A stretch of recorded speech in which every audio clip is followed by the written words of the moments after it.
Bonjour à tous, merci je suis très content de pouvoir venir un peu vous présenter quelque chose de légèrement différent de ce que vous avez pu entendre jusqu'à présent.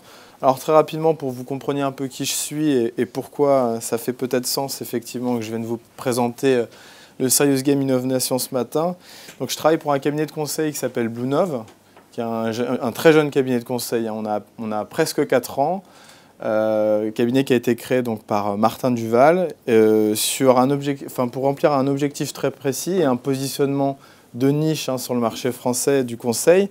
C'est l'innovation ouverte et collaborative, donc qui vient d'un courant américain et de notamment M. Chesebrough et de l'école de Berkeley qui a commencé donc par son livre à expliquer sur l'open innovation, à expliquer que l'innovation de demain, finalement, c'est ne plus être auto-centré sur la R&D de sa propre entreprise, sur le dépôt de brevets à foison et sur la volonté de surprotection des informations et des idées qui peuvent émerger de son entreprise, mais qu'il faut au contraire s'ouvrir à un écosystème externe, qu'il faut écouter ses partenaires à l'extérieur de l'entreprise. Il peut y avoir des prestataires, il peut y avoir des pôles de compétitivité, il peut y avoir des universités, des écoles, il peut y avoir vos clients aussi, voire vos concurrents, et que finalement une ouverture d'esprit et une écoute et un échange avec ces différents interlocuteurs va vous permettre de mieux innover plus rapidement et ne va pas nécessairement être quelque chose de négatif pour les services que vous allez sortir à l'avenir.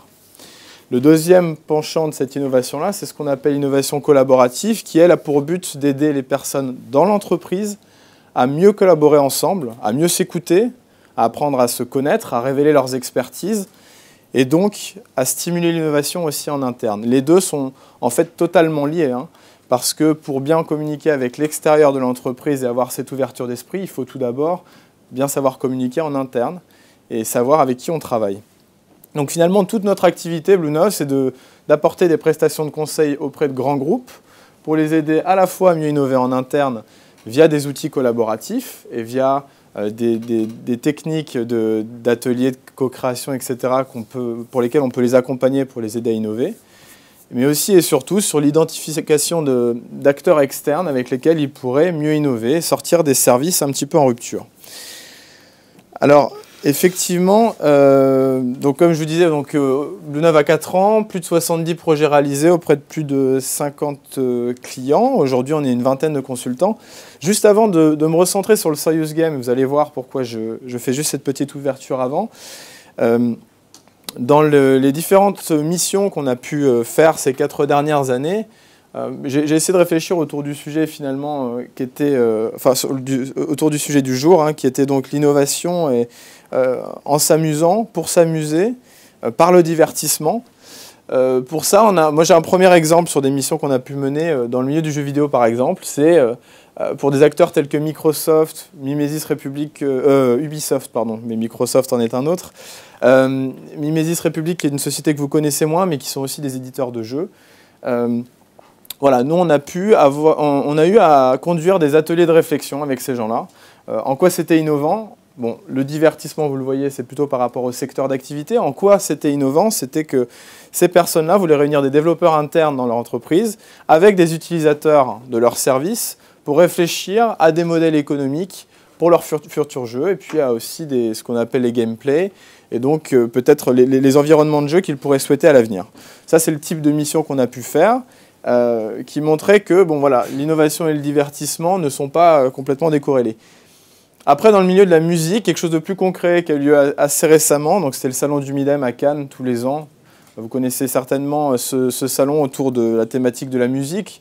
Je dirais qu'il y a une dizaine d'années, ce salon il avait entièrement pour but d'identifier des futurs talents, et c'était plutôt une place de marché, d'échange des artistes avec les producteurs et un espace de rencontre pour eux.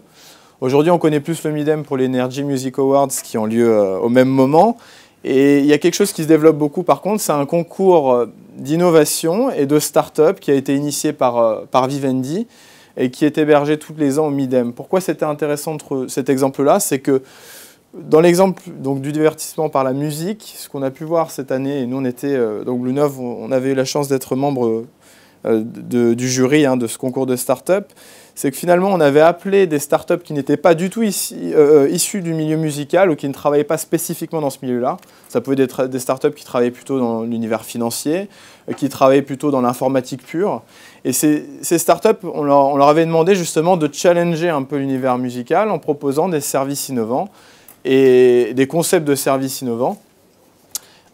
Et donc on a pu voir, soit par le gaming au service de la musique, soit par la musique dans le cloud ou tout autre type de service. Il y avait une grande diversité, plus d'une trentaine de startups, qu'aujourd'hui les réflexions sont un petit peu différentes. On se dit effectivement comment on peut aller chercher des apprentissages qui ne sont pas du tout liés à un secteur en particulier, pour servir, par exemple, ici, le milieu de la musique. Pour la télévision, c'est pareil. Je passe très rapidement parce qu'on en a déjà entendu parler ce matin, de tout ce qui est social TV, qui est la collaboration et le côté un peu inspiré et je dirais hérité des médias sociaux, de Twitter, des réseaux sociaux type Facebook aussi, appliqué dans la télévision, la possibilité d'avoir un maximum d'interactivité. Ça, c'est des choses qu'on a pu voir auprès de différents de nos clients, que ce soit des fournisseurs d'accès à Internet qui réfléchissent à ces problématiques depuis pas mal de temps,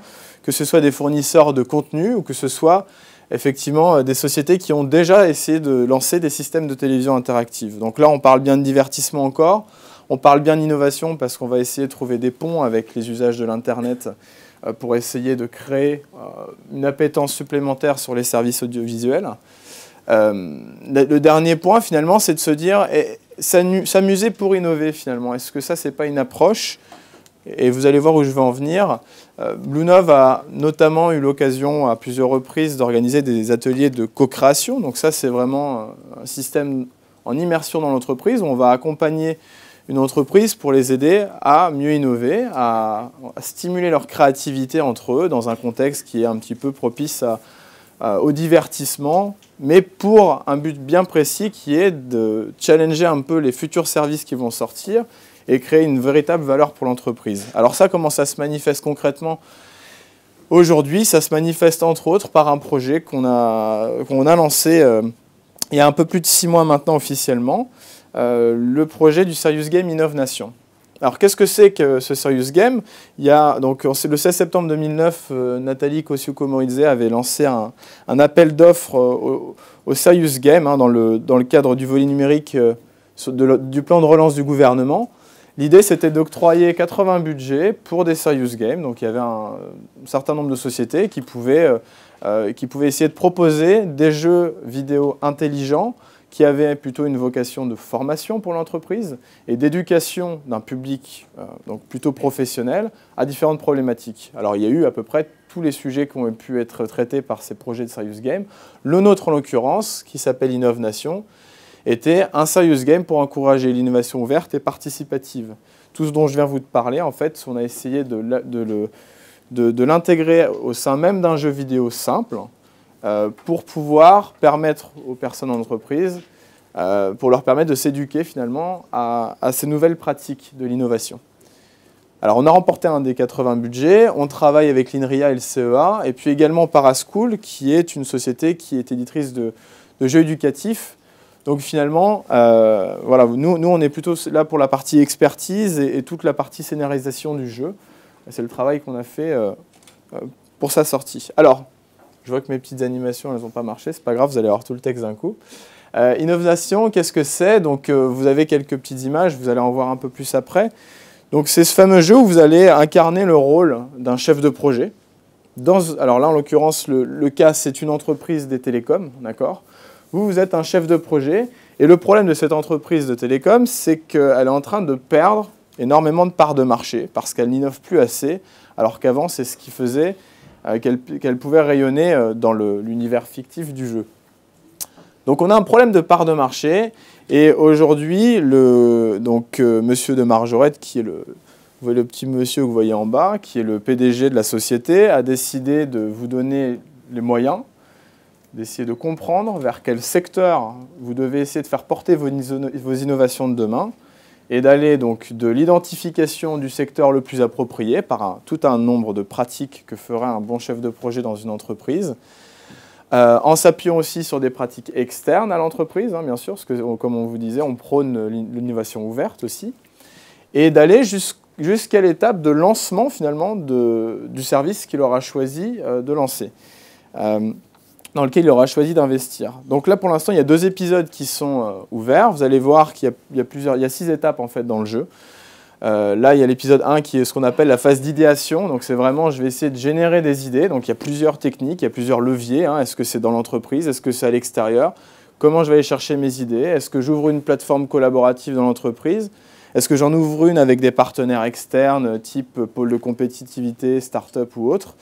Est-ce que je vais engager des équipes spécifiques pour aller recruter un petit peu des experts externes pour aller identifier des bonnes idées à l'extérieur? Est-ce que je vais payer des études?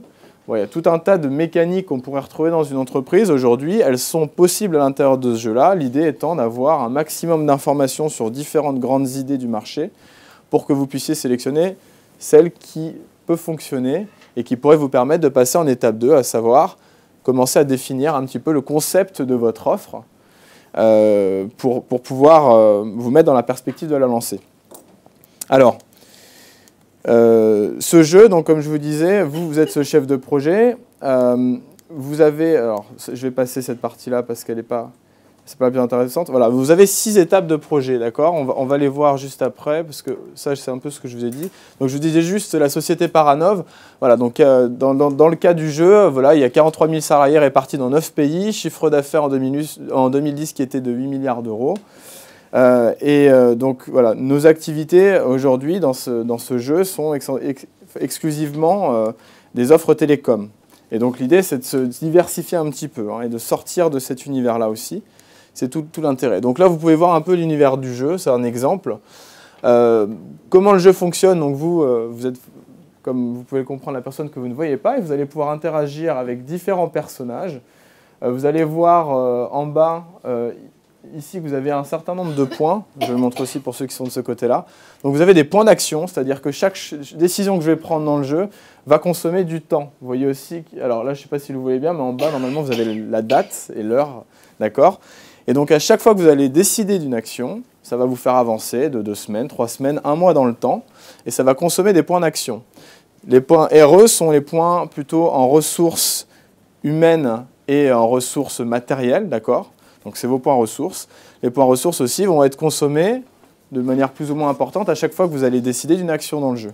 Et enfin, vous avez la partie FI, qui est donc bien entendu l'élément financier, et votre budget va être un petit peu rogné à chaque fois que vous allez prendre une action décider de lancer une action importante. Alors, au-delà de ces points qui marchent ou qui ne marchent pas, vous allez pouvoir avoir un certain nombre d'informations et de news qui vont tomber au fur et à mesure de vos actions. Donc, vous allez récupérer une information marché importante. Vous allez récupérer une étude que vous avez payée 2 semaines après parce qu'ils ont fini par, le gentil cabinet de conseil que vous avez missionné a fini par la produire. Et vous allez avoir donc tout un tas d'informations, tout un tas d'interactions aussi. Je pourrais interagir. Alors là, ce n'est pas mon bureau, donc dans ce cas-là, vous ne le voyez pas. Mais l'utilisateur, le joueur, va pouvoir interagir avec son téléphone, avec son ordinateur, avec ses papiers et puis ses rapports dans sa petite bibliothèque. Et bien sûr, avec les personnes. Alors l'intérêt avec les personnes, c'est que vous allez créer un dialogue et qu'en fonction des réponses que vous allez apporter, vous aurez à chaque fois plusieurs choix de réponses, ça ne va pas générer la même réaction chez votre interlocuteur. Ce qui vous permettra au fur et à mesure d'avoir accès à des nouvelles possibilités d'action ou pas, en fonction des bons choix que vous aurez pu faire. Donc comme je vous disais, voilà, l'environnement jeu, c'est celui-ci. On est sur un jeu qui est assez simple, qui est plutôt l'environnement du point and click. Alors l'idée, c'est que vous avez votre entreprise à droite, avec tous les départements qui sont représentés ici.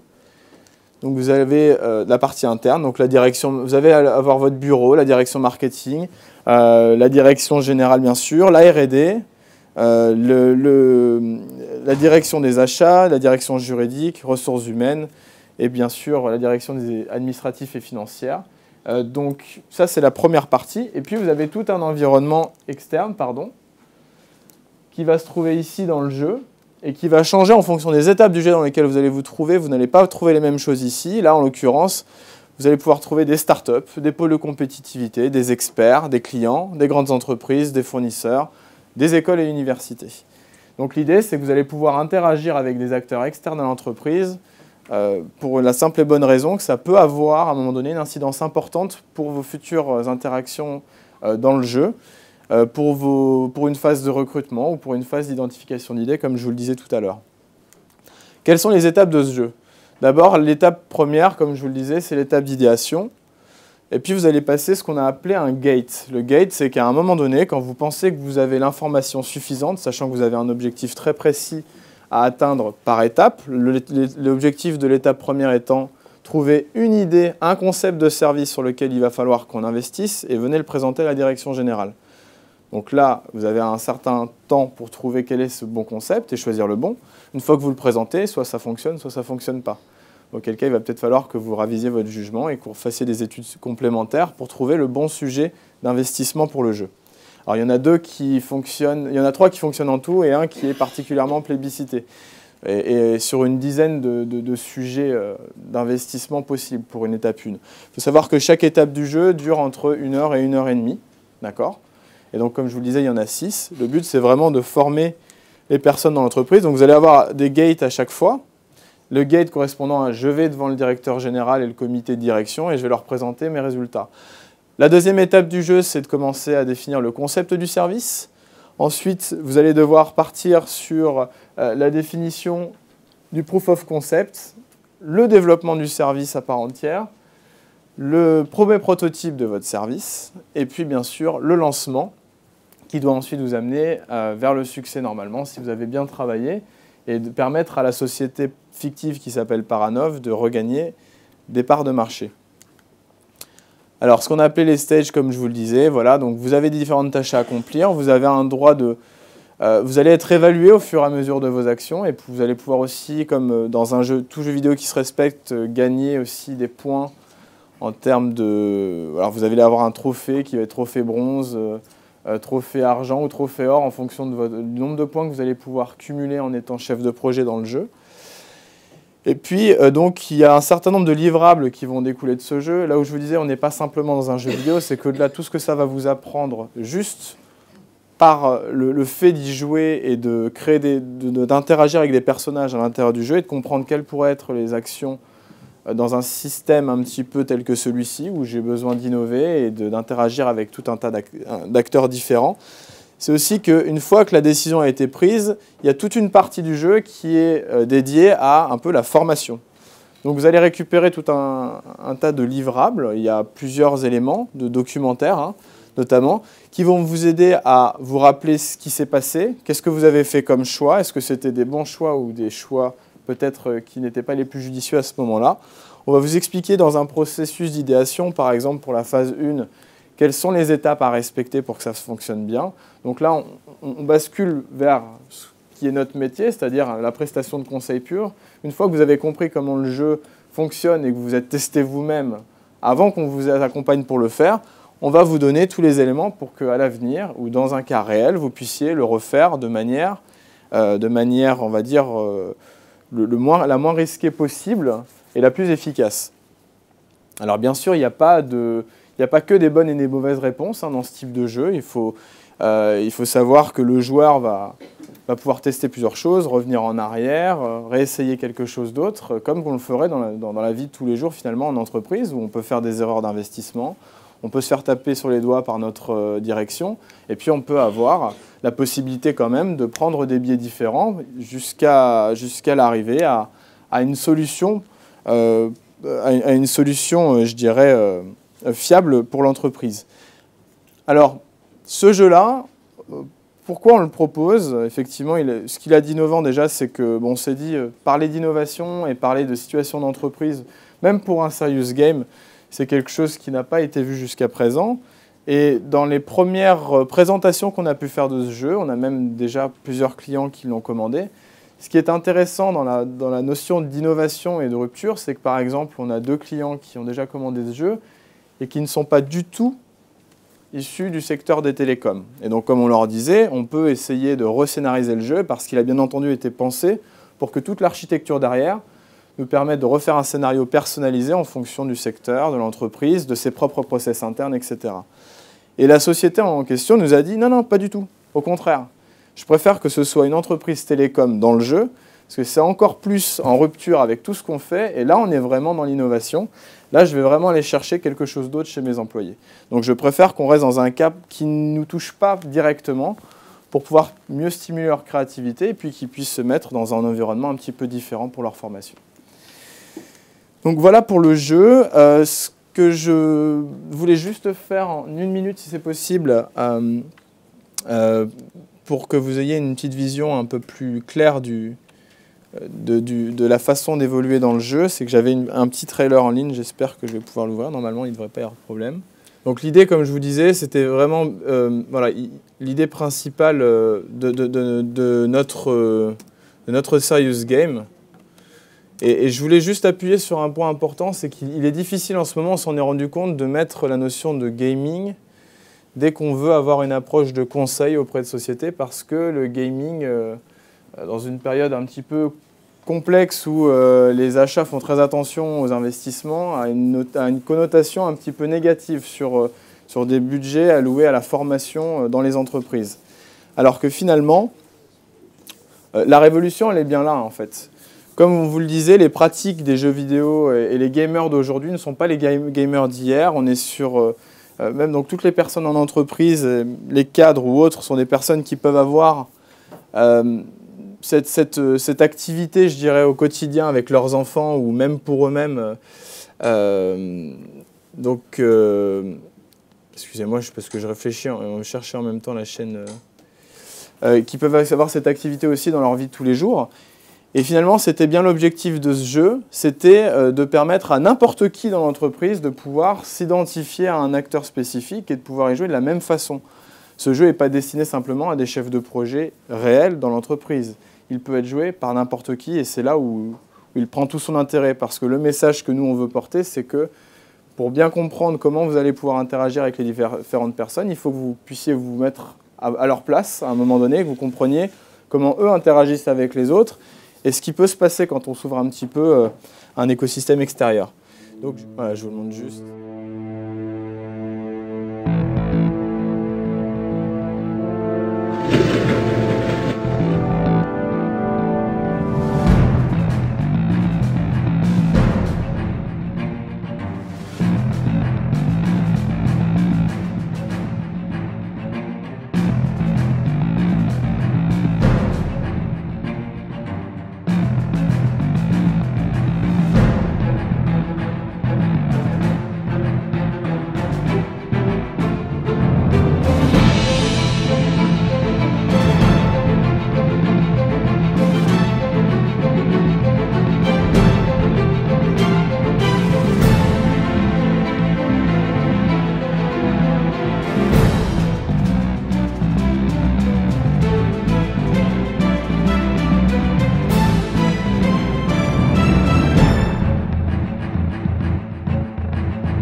Voilà, donc juste la petite phrase pour conclure, et puis je vais laisser la place aux questions. C'était de dire que finalement, nous, dans notre approche, au-delà du divertissement et l'innovation, on se rend compte que s'amuser, entre guillemets, pour innover, se divertir pour mieux innover, c'est aussi possible.